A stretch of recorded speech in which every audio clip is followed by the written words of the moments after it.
Nagyabang na ang coach ng Denver Nuggets na si Mike Malone, sinabing bakit daw sila matatakot sa Los Angeles Lakers, winalis lang daw nila ito noong West Finals at winalis ngayong season.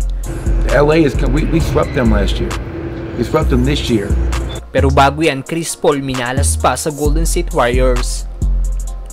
Isa sa notable pick na kinuha ng GSW last summer, ang veteran point guard mula Phoenix Suns sa si Chris Paul, at tinanggal nga po ng Warriors si Jordan Poole. Kita sa mukha ni CP3 ang saya nang tanggapin nito ang kanyang Warriors jersey dahil alam niya na malaki ang chance niyang makuha ang kanyang first ring sa Warriors dahil isa itong championship contender na team sa mga nagdaang taon. Pero ngayon mas mukhang minalas pa si Chris Paul sa GSW dahil matapos matalo ng Warriors kahapon sa Kings at tuluyang hindi makapasok sa playoffs. Ito nga pong first time since 2010 na hindi nakapasok sa playoffs si Chris Paul. Samantalang ang kanyang former team na Phoenix Suns ay nagtapos bilang 6 seed. Madaming NBA fans na nag-react dito.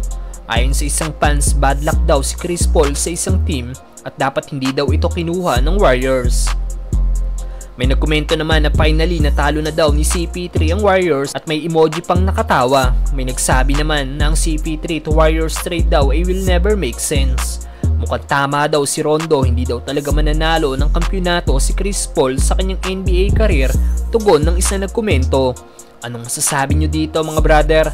Makatikim pa kaya ng kampyonato si CP3?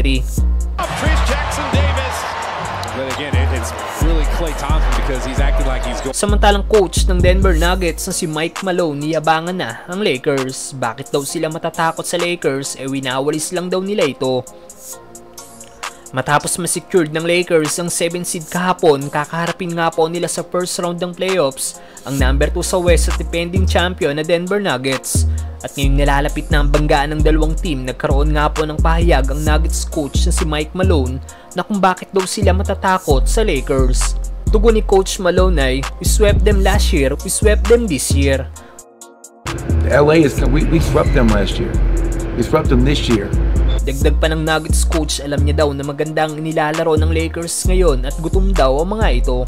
At alam niya daw na gustong bumawi sa kanila ng Lakers at naiintindihan daw ito ng kanyang mga player. Not only playing well but really hungry.